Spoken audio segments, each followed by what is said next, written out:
So, all I need to do is, I'll just take this piece of wood here and,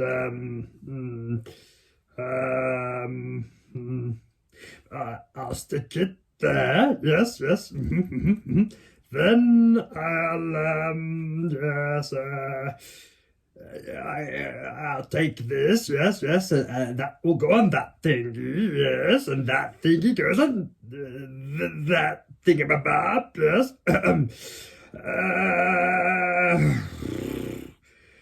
I have no idea what I'm doing. Hello children, welcome to today's writing lesson. Poor old GJJ. No wonder he was unable to put his shelves together.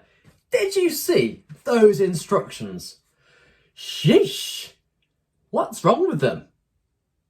Right, there is so much missing from these instructions. Now, they do have imperative verbs. Yes, imperative verbs are...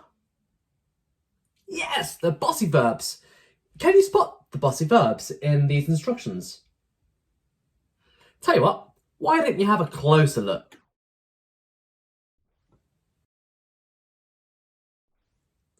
How did you do? Did you find them? Plenty of imperative verbs here. Stand, draw, drill, put, design, hammer, rest and enjoy.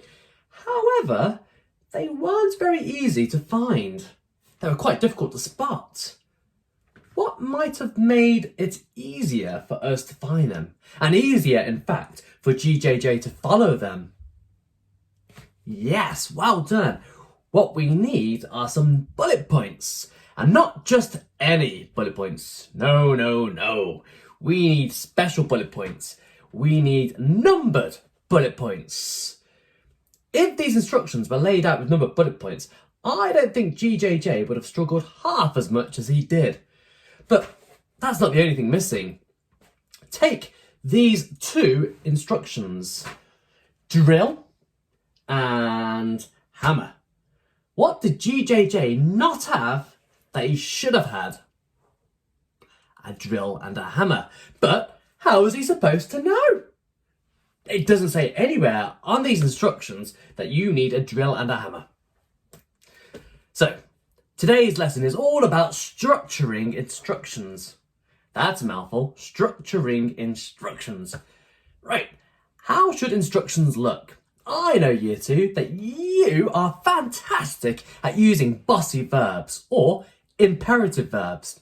I also know that you're very good at using adverbs or ly words. But I'm not sure if you can remember how instructions should be laid out. What's needed at the top of a set of instructions? A heading or a title, absolutely. What are these instructions about? I can see no title here. And voila, we have a title. Much better. Now GJJ knows exactly what these instructions are going to be about. How to build his shelf. Notice that each word in the title begins with a capital letter. Capital H, capital T, capital B, capital A and capital S. It stands out as a title. It's also underlined very neatly with a ruler.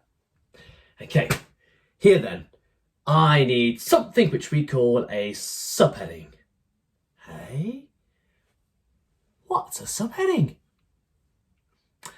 Let's take the prefix sub. What does sub mean? Well, I know that a submarine is a vehicle which travels under the sea.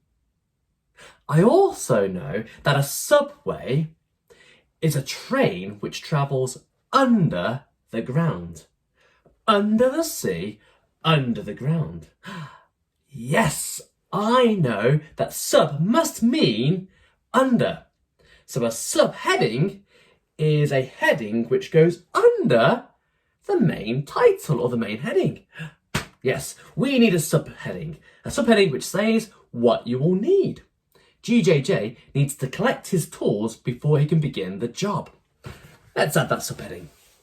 Abracadabra, alakazam. There's a subheading. Heading, subheading.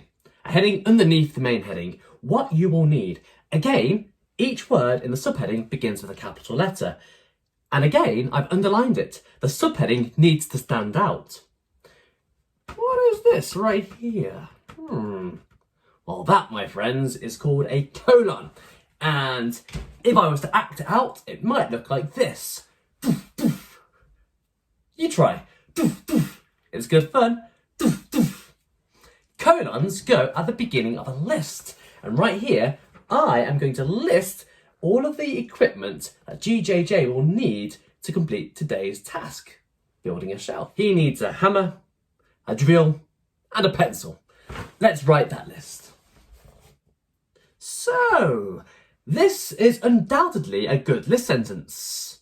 How do I know it's a good list sentence? Well, I've used a comma to separate the first two items in my list, and I've used the word and here.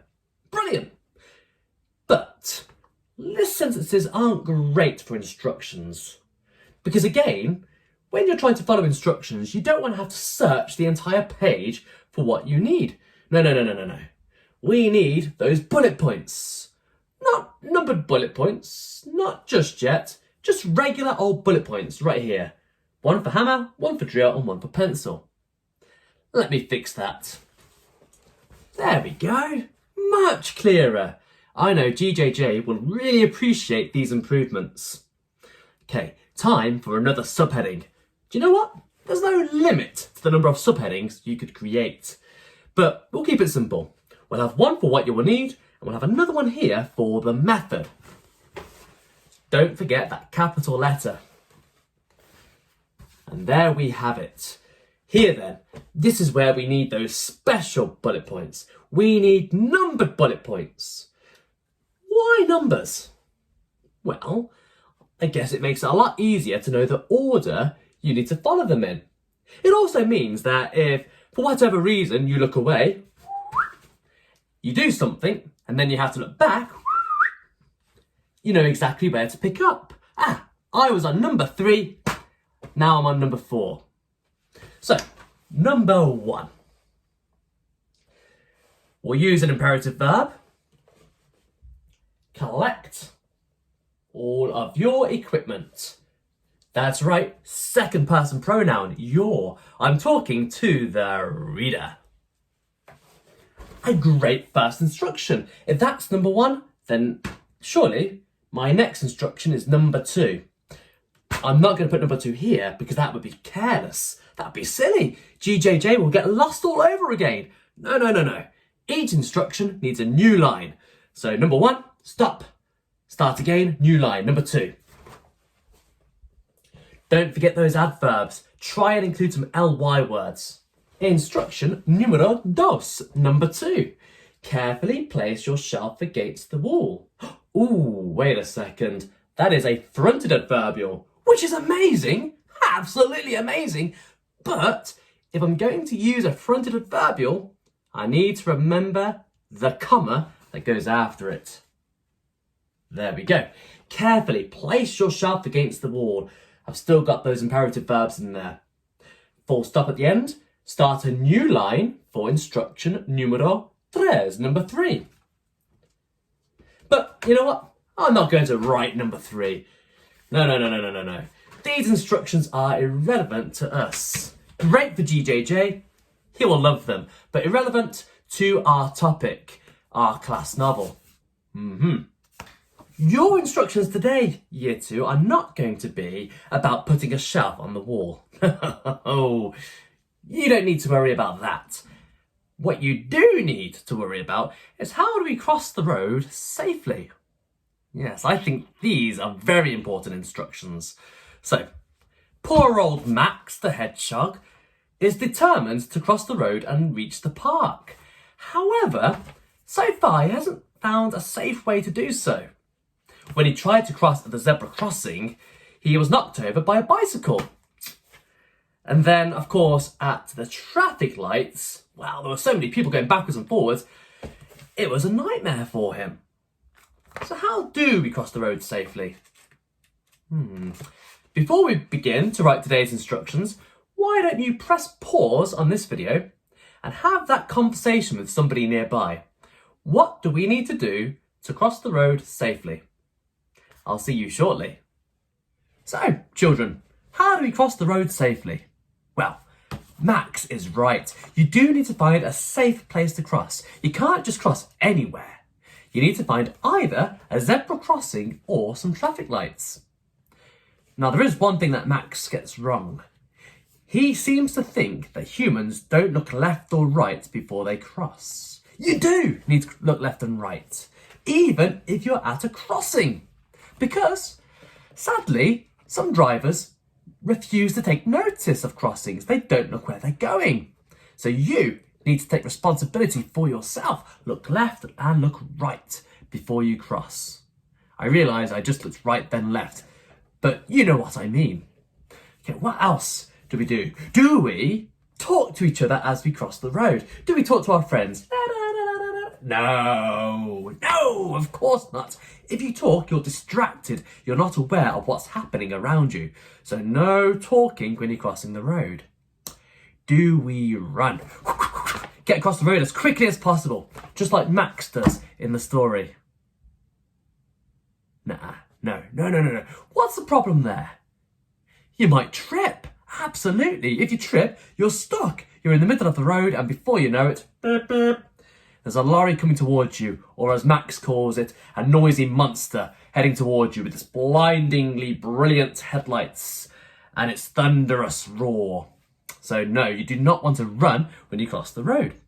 Okay, these are great ideas. Fantastic. But not everybody knows this. There are lots of people who don't know how to cross the road safely. So your job is to tell them. You're going to create today's instructions about crossing the road safely. What do I need here? You're going to start with a title. Don't forget those capital letters and don't forget to underline it. So there is my heading. Beneath the heading, I need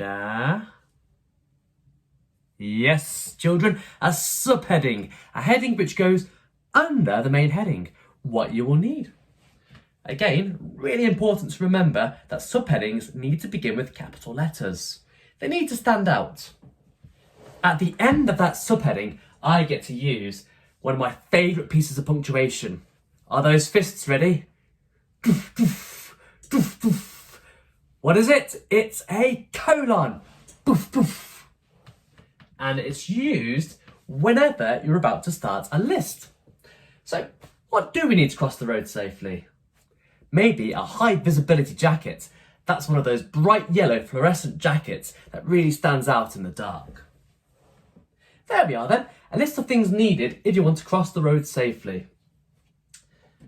Another subheading, this time the method. What do you do step by step to cross that road safely? Once you've written that subheading, this is when we use those numbered bullet points. One numbered bullet point for each instruction, for each imperative verb. We don't want our readers to get lost and confused, like poor old GJJ. So, one instruction per bullet point. Number 1, number 2, number 3. But this is where I leave you, children. This is where I say it's up to you. Don't forget the things we've discussed today. Headings, subheadings, bullet points, numbered bullet points, adverbs, colons, imperative verbs. And have fun with today's writing. If you need any help at all, please let me know. And don't forget to share your brilliant instructions with me once you're done. I cannot wait to see your work and I look forward to seeing you again soon. Bye bye for now.